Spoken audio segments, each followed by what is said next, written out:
Hey guys, how you all doing on this lovely Sunday afternoon? I just thought I'd come in and give you a quick catch up. Oh, look, now the bloody cat's decided to join me. Okay, so today's, obviously, as you know, I'm not doing any investigations because obviously Rianne's off on holiday. So today's chat is more about the paranormal, and the question I want to ask you guys is, what do you decipher as paranormal? Now, to me, paranormal means a variation of things. It can mean, to me, it's understanding the unknown. You know, things like things that can't be explained naturally. So, to me, that is paranormal. Anything that's unexplainable. So, you've got your things like UFOs, your aliens, all that malarkey, blah blah blah. Anyway, so what I want to talk about is just everything general paranormal. So that's everything from the equipment to doing investigations to, hi Paul, how are you? Yeah, just everything paranormal. So how did I get into the paranormal? Well, I've always been a fascination with paranormal things. I've been to, when I was a kid, you know, I used to go with my mum to the Ben Hall where she used to be a cleaner, and that was really when I first had my paranormal experience. I was only young and it scared the crap out of me basically. So yeah, so that's how really I started getting into the paranormal, and ever since then it's always been a big passion of mine, and I've never really thought about doing anything like this, you know, ever thought that I'd be able to have a group and a YouTube channel and have so many of you wonderful people that, you know, without you being in this group wouldn't happen, because you're helping me fulfill my dreams, my passion and everything. So yeah, that's paranormal. Now the next thing I want to get to is one thing that really pees me off, and it really does rack my back off, is parapsychologists. Now, everybody knows a parapsychologist has to have an explanation for everything. So, you know, you go on an investigation with a parapsychologist and you hear a bang on the door, straight away the wind did it, or someone's making a noise, or that's somebody outside. They are the insects of the paranormal world. I absolutely hate them. They really do. They're bugs, and they just sort of like, raw, they get to me. Because there's many a times that I've seen on various programs, I'm not naming any, but you probably know a few, that they've had parapsychologists in, and you know, if they hear a whisper or if they hear a disembodied voice, they're like, oh, that's somebody's stomach, that's somebody talking, everything. I hate them. I absolutely detest parapsychologists. They're just absolutely, they rack me off. So I'm not going to go on to that much. So the next thing I want to talk about is within the paranormal, you get people, psychics, if you want to call them that, or you call them mediums. These people do not get enough credit because everybody tends to mock them. Now, as you well now know, I work with the lovely Paul, and he is a medium, and we've been on investigations, and I am absolutely amazed and gobsmacked by what he can tell me from just going to an investigation. They don't get much credit, and I think they need more credit, because you've got your famous mediums. Obviously I don't know them personally, but you've got, God bless him, you've got like Derek Akora, you've got Colin Fry, you've got Deborah Davis, which I was a friend of hers on Facebook, but then there was a lot of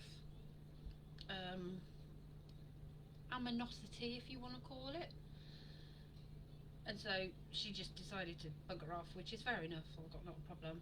But like I say, you've got Derek Akora, Colin Fry, you've got your John Edwards in America, and you've got people like that. Now, everybody used to mock mediums and psychics, and they all saying, oh, they're a load of codswallop and everything. But honestly, guys, they really need credibility, and they are the most important part of a paranormal investigation. And as you well know, I've been working with Paul, and Paul has actually opened my mind on more paranormal and how to understand it more. I'm no expert in a paranormal. I'm not the best paranormal investigator out there, but I'm working up that ladder. And with the help of Paul, I'm starting to understand more about the paranormal and what it actually all is about. Now, I've been to a certain location and it is on the video. It's obviously Bilton Church. Now, I've been there a couple of times and I've always had the really bad feeling, and you know, I don't like it up there. It's a bad vibe. Everything's just, oh, the heebie-jeebies. So we went on an investigation there with Paul, and even before he got out the car, straight away he picked up on spirits. And what he told me was absolutely amazing. And there is a spirit there who protects the church and doesn't like anybody going into the church. He protects the door and the grounds. And I always had that bad feeling, you know, I didn't like it up there. It just, something felt bad. But since Paul has told me what's there and in a way how to deal with it, I totally understand now, and I can go up there and I'm not frightened. There is spirits up there that don't want me there, and they have made that known. So yeah, mediums, you know, Paul's a great guy, and I know he's on the group, but if you need any help, if I can't help you, then he can, because what he doesn't know is not worth knowing. You know, he's a lovely, down-to-earth guy, you know, and he, like he said in his video, you know, he's willing to travel, he's willing to come and speak to you, or if you need help, or if you've got something that needs answering, he will answer it for you. So please give him credit, guys. You know, he's a wonderful guy, and go and check him out if you've got any problems, because he's helping me to understand more about the paranormal and more about spirits and entities. And if I come across a demonic entity, we both will be using the spirit board, and I know for well I am in perfectly safe hands. I'm in perfectly safe hands with him. So yeah, mediums, and if you want to call it that, or psychics, then you know, go and check them out, because they're brilliant and they just need more credit. So on that note, still talking about psychics and mediums, same thing really, is however you want to interpret them, is abilities of some people. Now, if you've ever seen the film Carrie, you obviously know she had the ability to move things with her mind. Is that a possibility? Can that actually happen? I don't know. I've never seen it. You know, I love that film, and it'd be great to actually move stuff with your mind. And the mind can be a very powerful tool. It can play tricks on you if you're doing an investigation. It makes you see things that really are not there, but then you should have your sixth sense. You should have, yeah, if you think or you feel that something's perhaps crossed the corner of your eye, or something's got your attention, go for it. Go and investigate it. And you know, these so-called paranormal investigators that, you know, go and investigate places, and then as soon as something happens, you know, they run a bloody mile. You know, investigators don't do that. We want to get down to the bottom, and we want to get down to the point of why these things are happening. You know, a specific spirit, why are they haunting the place? What's that place got to do with them? What's the history of the place? We need, as investigators, we like to find out. You know, some places have given me the heebie-jeebies, but then others haven't, because I'm more curious. And you know, I'm very aware now, since working with Paul, I'm aware of my surroundings if I'm ever in a location, and I'm starting to feel things and pick up on things. So hopefully things will get better before. So yeah, so hello to anyone, guys, who has just joined. Hello Paul, Susie, Charlotte, you know, thank you for watching this video. Like I said, you know, you're all very welcome to comment and say hi and drop your comments and tell me what you think or how you define paranormal. So yeah, so these abilities, so you've got your telekinetics, and then obviously you've got your mediumship, but you know, how have they all come around, everybody, I think everybody on this earth, every single person has got a gift. I mean, I'm an empathist. I pick up on people's emotions and feelings. And the last investigation I did at Great Brington, obviously, was where Lady Diana is. And my God, the emotion that came over me, because I felt it, I could feel it. It was eating me up inside. So I don't know much about telekinetics. I've never actually seen it. And this is one thing that amazes me about the paranormal is, you know, until I actually see something with my own eyes or feel it, then, you know, I will believe it. So yeah, and like I was saying, with the mind, your mind is very, very intelligent. We've actually got 100% brain capacity, but we only use 80% of it. Now, everybody, their mind works in different ways. I mean, I keep having a dream, or if you want to call it premonition or whatever, but I keep having this reoccurring dream that I'm driving along this road and I come to two black solid gates. Now, they're locked. As soon as I get up to the gates are shut. I can't go any further of those gates. I've tried and tried and tried, and I can't get through to them. So I'm going to be having a word with Paul about that and see what his views are on that.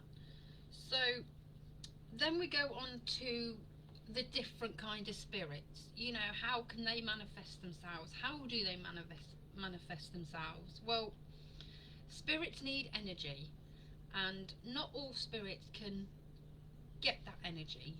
So this is why me and other investigators and Paul, we ask them to use our energy, because I've been on investigations where I've had a full phone battery and within like 10 minutes it's gone down, and that's how they can communicate. They feed off energy. So this is why sometimes I've been on investigations and I've come back absolutely knackered, because they have drained my energy. And some spirits can't. It doesn't matter how much energy you give them, they can't communicate. So they do it in other ways.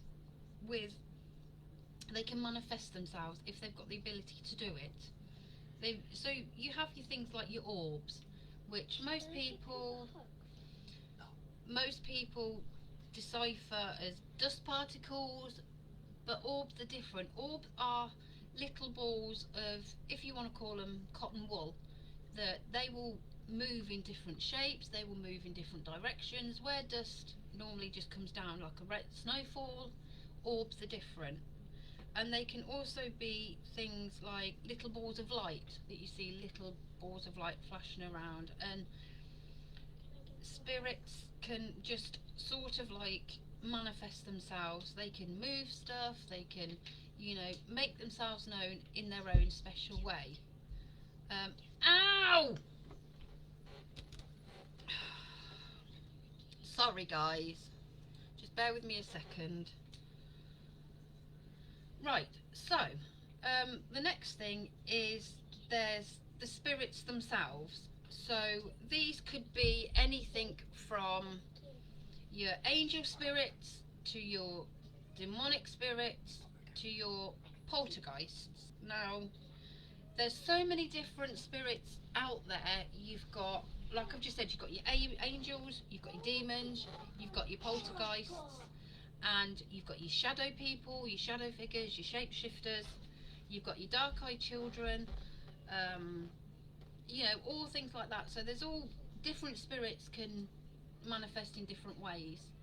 Now, particularly I've never come into contact with any dark-eyed children, but apparently superstition and paranormalists around the world, that they say that if you come into contact with dark-eyed children, then something bad's going to happen. But as of yet, I've never seen a dark child.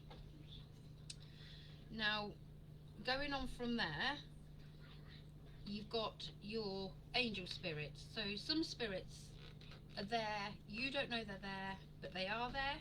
Whether they can be your spirit guide, whether they can be your guardian angel, you know, they are there for protection. So you might not be able to sense them or, you know, feel them around, but they are there. So Then you've got your general spirits that just basically are residual. They come in visitation or they're grounded, which residual, they're just living their day to day. They don't even know their past. And this is another thing that gets me, is that when I've spoken to people, they're like, oh, why don't you do investigations at night? Why don't you do this? Like I keep saying to people, spirits have no recognition of what day, what time, what year, what month, what date. They don't even know what season it is. I mean, they don't even know if it's summer, they don't know if it's winter. And some spirits come across confused because they really don't know where they are. Do they know they've crossed over? I don't know. That's what I do as an investigator, to try and help them, and try them to understand that, you know, if they wanted to cross over, I will light a candle, I will say a prayer, and hopefully they will cross over. But like I say, I'm no expert investigator. I'm still learning. You learn something every day. So yeah, now equipment. Okay, with most paranormal investigators, you've obviously got your basic equipment. You've got your K2 or your EMF or electromagnetic field detectors. Now these could be in a number of ways. I use the K2 because I personally like the K2s, but there is tri-field meters that obviously spike, but with a needle that will spike. The K2 obviously is the lights light up. Then you've got your REM pods, which work on the same principle with EMF field, and you can, one thing I have seen a lot of at the moment with paranormal shows is they do an EMF tripwire. It's basically like a string of fairy lights, and you lay them down somewhere, and obviously if a spirit crosses over them, they will go off. Obviously I'm not in a financial situation to get half of the equipment, but my wonderful husband has made some equipment for me. My music box, you know, these are the things, these are the kind of equipment you need. Or basically all you need for a basic paranormal investigator is your phone, a camera, you know, and that's really it. I mean, I know some people say about my apps with GhostTube and everything, but GhostTube has proven, it has been proven to be 100% legit. Now, many investigations I've gone on, I've used that, and occasionally I will get the same response come through, but I never ever have had it go off exactly with the same words over and over again. So I do believe that this schedule and technology now, you know, you've got all these apps on your phones and everything. Yes, I do know about radio, Paul, sweetheart, because you do your bog standard radio thing. Thank you for that. And I've also got the necrophonic, which is like a white noise. It eliminates white noise, and spirits can manipulate that. You're cheeky. Spirits can manipulate that and talk through that, communicate through that. Now, then another theory, well, it's not a theory, but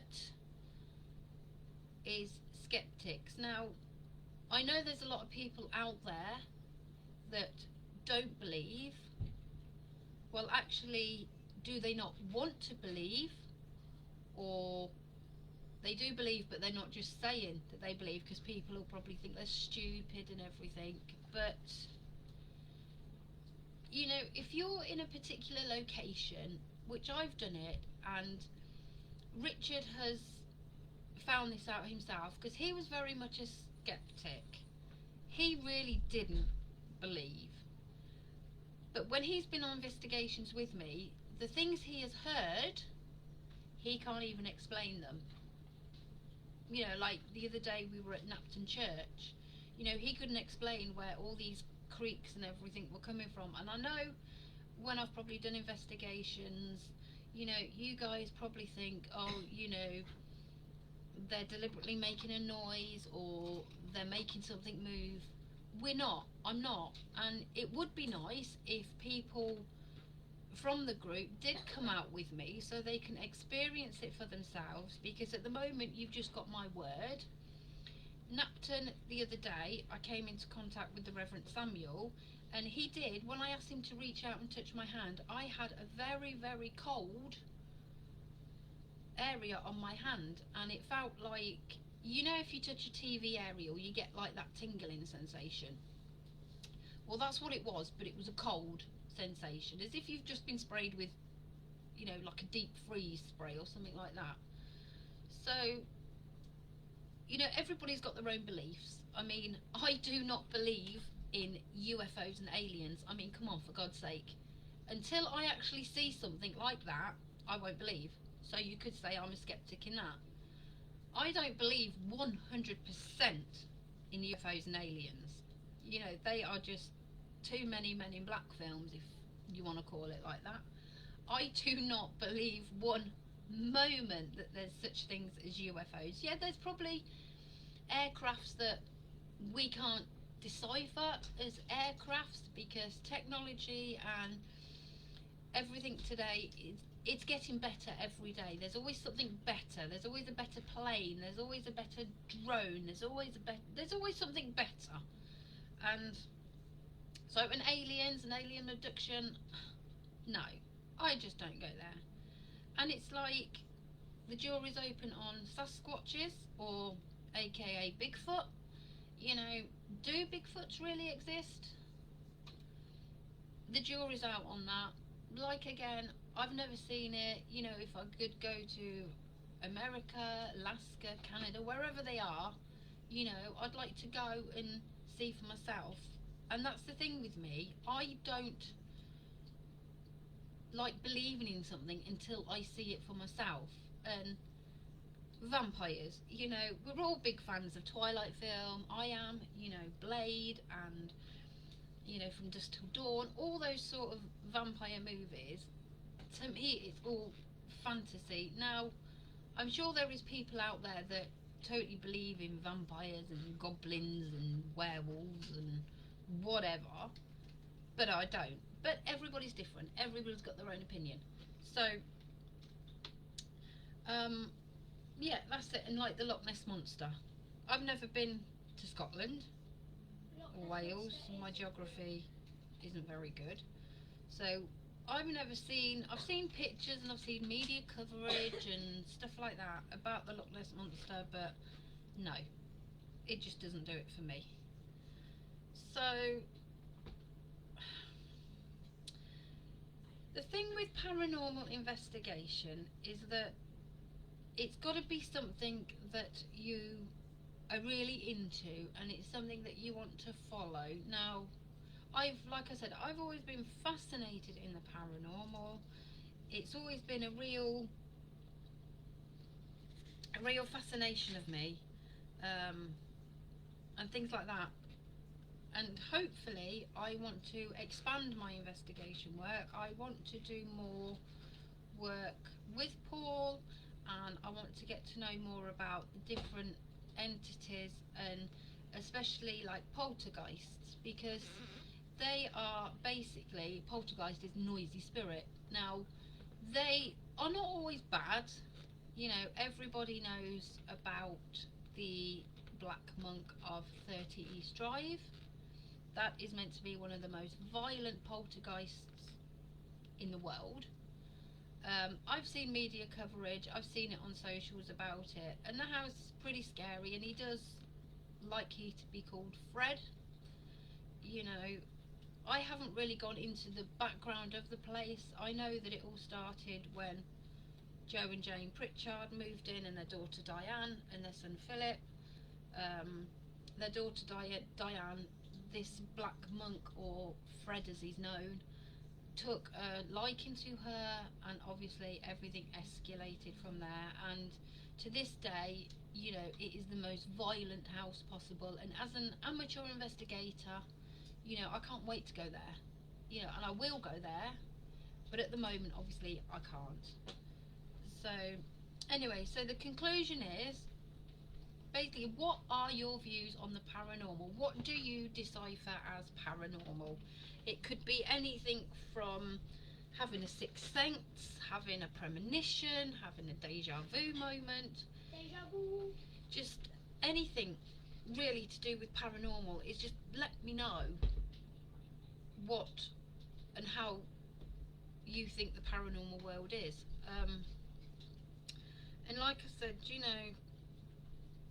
if you need help with anything, I will try my best to help you and answer your questions. And if I can't help you, go and see Paul. He'll answer all your questions, and we could both go to locations. If anybody needs help, I can sort of I would like to get down to the bottom of who or what or why, and then Paul can give you the answers to actually who it is, what they're doing there, and everything. So yeah, big shout out to Paul. Give him a go, guys. Any problems, any questions, anything that's bugging you, or if you have a spirit in your house, or you know of someone that has, speak to him, because he's opened my eyes up, and I am absolutely over the moon and thrilled to be working with him. And hopefully, like I said, he's going to be giving me more knowledge and giving me wider spec on the paranormal and how to deal with entities if I come into contact with a negative entity. But yeah, this has been a great passion of mine, and I will still continue to do it. Obviously, another question I get asked is why churches and cemeteries. Now, they're the only places at the moment which I can go to, because I've had a few people say about buildings, and you go to this particular building, you go that particular building, but I've gone there and they're all boarded up, they're all security, you can't get anywhere near the place, and that really racks me off, because it's something that I would like to do. Take the house in Canley, or the one that's near Canley Creme, that's all boarded up and everything, and nobody knows nothing about. I would love to get behind that door and actually do a full investigation of the house. But to be honest, the chances of that happening are very, very slim, because you just cannot get in. So I will be looking around for buildings, and 9 times out of 10, if someone's loitering about or there's a security guard or something, I will just go up and ask them and say, look, I'm a paranormal investigator, is there any way I can get in and have a quick mooch around? And 9 times out of 10 the answer's probably going to be no, because they're going to be like, ha, yeah, right, are you for real, sort of thing. So yeah, but I am working on that. I am working on places. Obviously, if you guys don't know, I have got a YouTube channel, so all my videos will get uploaded on there. So if you don't get a chance to watch them on the Facebook group, then you can go onto YouTube. And yeah, that's pretty much covered it. Like I say, I'm not doing investigations at the moment, but I will keep checking in on you guys. I'm always here. Paul's about. Everybody, we're all here for each other. And one thing before I go is I would like to thank you all so very much from the bottom of my heart for helping me and supporting me doing this, because if it weren't for you guys, then I'd just be on my own going investigations and doing it just myself. But it's really nice to share my videos, and I really do hope that you like watching my videos, and it would be nice to have some feedback from some of the videos to see actually what you think, and for you guys to come out with me and experience it, because like I say, at the moment it's my word against yours. But I don't, to be honest, I don't bullshit. If I go on an investigation and I feel a cold spot or I feel emotions, I'm going to go with it, because there's obviously something there that's telling me, that's giving me communication and telling me that look, I'm here. And that's what spirits are. They're just, to me, spirits are just lost, lonely souls that sometimes they need their story to be told as well. You go and speak. Sometimes spirits can sometimes get a bit aggressive. They can be quite nasty to you, not in a nasty way that they can harm you, unless you've got like your poltergeists, when they've been alleged to levitate things, throw things at you, scratch you, physically harm you. But some spirits, they just want to be known. That's why you get all your noises, your knocks, your bangs, your raps, your taps, whatever.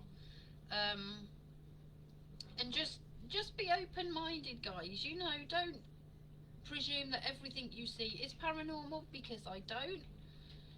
But if there's not an explanation to it, ask yourself what would be the explanation. So if you're at a particular place, or you're at a building, or you see something that you think, that looks a bit weird, check it out. You know, because if you see corner, because shadow figures, okay, we'll go on to that. I won't keep you on for long because I'll be ending it soon, because I've got a nice lovely roast beef dinner to do. So shadow people, they can be all sorts. You know, they could be anything from little shadows to big shadows to out the peripheral vision of a corner of your eye. Now, I regularly get visits from my granddad, and I know, because when I know he's around, because I get his smell. Now, when I say his smell, it weren't a bad smell, but Grandad used to like to smoke cigars, and I always know when Grandad's been about, because I can smell his cigar smoke. And many a night, not recently, I must go and see him actually and pay my respects to him and go and have a chat with him. Majority, well, it's not every night, but most nights I get woken up by a tall dark figure in the corner of the bedroom. Now, it doesn't frighten me because I know it's my granddad. I know it is. And you know, he's basically coming back just to check in, make sure I'm alright and I'm safe. Yeah, now another question as well that I get asked is why don't you do it at night? Well, because I've got my kids, you know, I've got Rianne.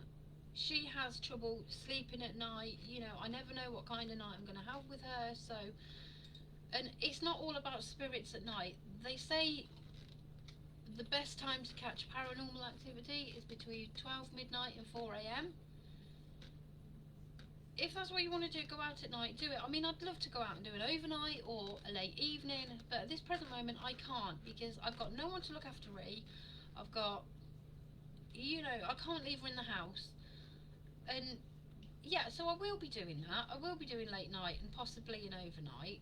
But spirits, like I said, they have no recognition of any what day, time, and everyone says about the witching hour. You know, 3 a.m. is the witching hour.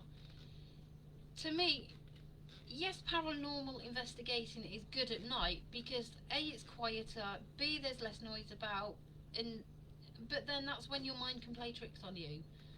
But yeah, spirits don't have no recognition. They don't know what time of day it is. They don't. I can't keep saying this enough. You know, but yeah, so I'm going to end it there, guys. You know, thank you so much for watching the video and, you know, commenting, and, you know, and it really, really does make me so pleased to know that I've achieved and I've come so far with all the help and love from you guys. So yeah, like I say, I'm going to leave it there. I thank you all so very much, and I love you all to bits, and you know, I will keep checking in on you over these next couple of weeks. And but yeah, you know, we're a team now. This is Rugby Ghost Hunters merch. This is us group. This is us as a community, as a team. We work as a team, we play as a team, and we stay as a team. You know, and like I said, I've got a YouTube channel, so you just look for Rugby Ghost Hunters and my mugshot will come up, and you know, you can subscribe. And all my videos I put on here, I also upload to YouTube.